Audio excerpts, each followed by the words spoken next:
first of all, we saw that statement that was released on Monday from the presidency communications detailing exactly what the funeral rites would be and media coverage. But let's start from what are the plans a week on? Is there something special happening today to mark the 1 week after the tragedy? Otherwise, we can move straight into the details of the Friday burial. Very well, thank you very much.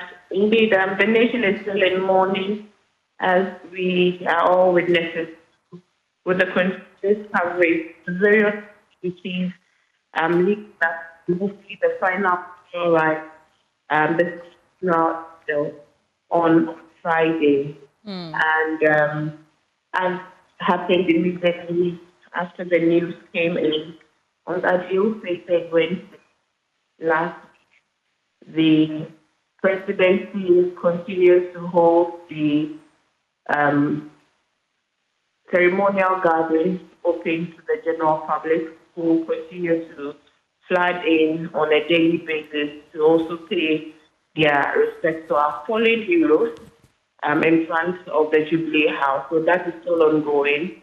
Also, across the various homes of the departed, as well as the institutions they work with, there are books of condolences that have been opened. So we continue to invite the general public to visit and also pen down some heartwarming words, especially at the various homes if you can, so that at a later time it will be a source of comfort to especially the spouses and the children.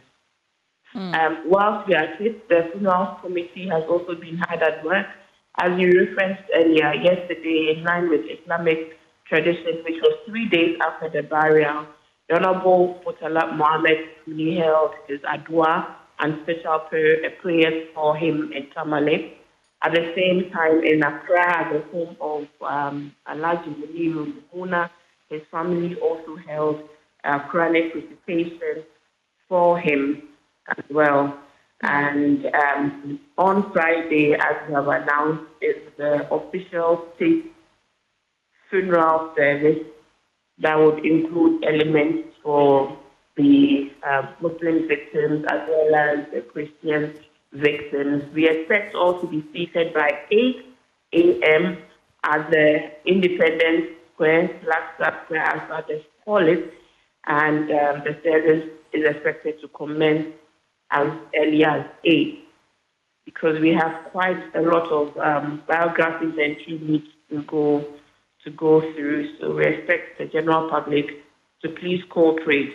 We'll be announcing today or tomorrow the various road closures and arrangements in terms of accessing the venue.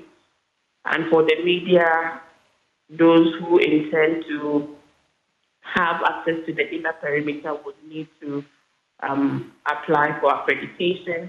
Otherwise, within the ground, behind the sitting arrangement, the media has an allocated screen where they'll be giving a clean feed to provide live coverage of a nation that is mourning and that will be honoring the memories of 8 courageous Ghanaians. Shamima, let's pause on the accreditation for a bit. According to the statement, you actually, like you said, it's limited accreditation that will be granted to media men. And what goes into this? What criteria are you using to silt or to give out these accreditations? However limited. The media committee is working on that, and we've done that in the past, so it will be as representative as possible. Okay, you can proceed. You were talking about the preparation, so I just wanted to have clarity on the accreditation bit. Very well.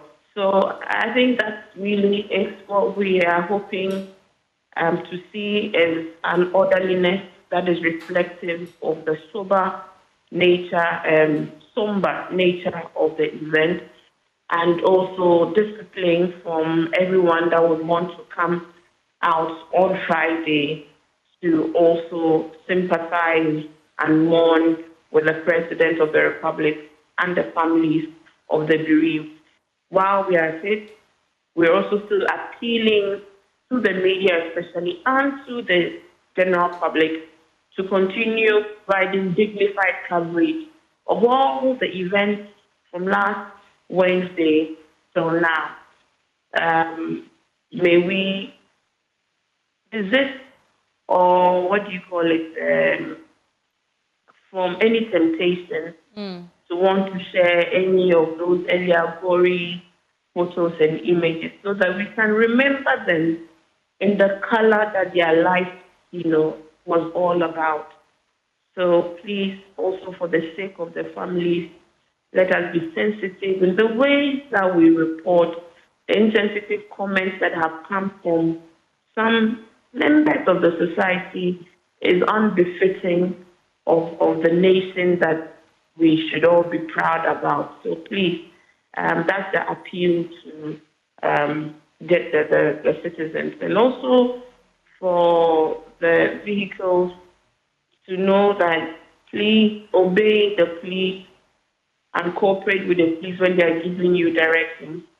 And so it's best to come early, so you have somewhere to park a bit closer to the venue, and then make your way to the arranged sit-in. Shamima, can you give us, a mental picture of how that ceremony will go? When we come in there in the morning, what will be happening till we leave? As we have seen with similar, even though this is a bit different because we do have an interfaith sort of service going to happen. And if you also recall the video that held the kinds of reflections and memorial, it was reflective of the various states of departed Ghanaians. So we would have a blend of that. There will be some Quranic recitation for the Muslim victims, and then there will be a service sort of with the various hymns and prayers from the Bible. So the officiating clergy is there, and then we also have the officiating imam. So again, a reflection of who we are as a people in our diversity, in our difference, and yet bound by our common humanity, bound together and brought together by such a tragedy of monumental proportion. It's a poignant moment for us to think about how to strengthen our bonds as a people and, ensure that our country heals and recover from its division. We know that since the incident, some presidents from neighboring countries have been coming in to commiserate with the president. At this particular event on Friday, are we expecting any of these leaders to be part of the event? The protocol department will give us the final briefing on which dignitaries to expect later today. So we'll be able to communicate that a bit later on. Does that mean already some are in the country?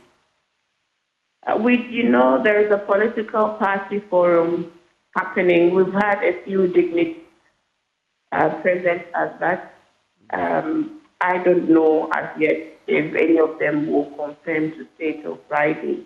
But we did have the Sierra Leonean president come through, and the Sao Tome president also did visit the president when he came into the country.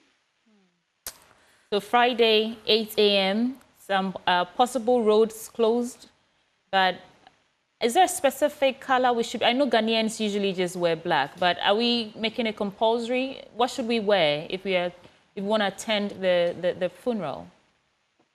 I think you should wear whatever you wear when you want to mourn. For Muslims, we really don't have a color for mourning, so people would come in their abayas and jalabiyas and whatever it is. But for Christians, I know usually the color for your mourning is black as we have seen. So, but it's not compulsory, you're saying? It's open. You just wear whatever you're comfortable in to go and join this national funeral rite. Well, yes. Shamima, Thank you. If you have any final words, something you've left out, this will be the time to put it out there. Just again to, on behalf of His Excellency the President, extend his deepest sympathies and condolences to all the families, the wives, the children, the parents, the constituents, and the friends of all our 8 departed Ghanaians, to extend his deepest condolences and his assurance of his commitment to be for the families and to do for the family what is right by them, what their loved ones would have done for them. I announced yesterday about the education fund for all the children of the departed comrades and heroes, and also to extend his gratitude to the people of Ghana for bearing him up and his family in prayer, the entire government, praying for his government, for his appointees, members of the ecumenical society, the churches. They were at his residence. They prayed with him. They prayed for him. They prayed for the nation. They prayed for the government. And their words were reassuring. They declared that his government will succeed and that he will deliver on the mandate that the people of Ghana has given him, even as he wears this heavy crown and this burden that has come his way, because it's a personal loss to him himself. So he thanks the people of Ghana, to the faith communities, to the imams that have also prayed, with him and for the nation. And his appeal is that we should continue to pray for this country so that this country will truly heal. And in the end, we'll give all glory to God Almighty.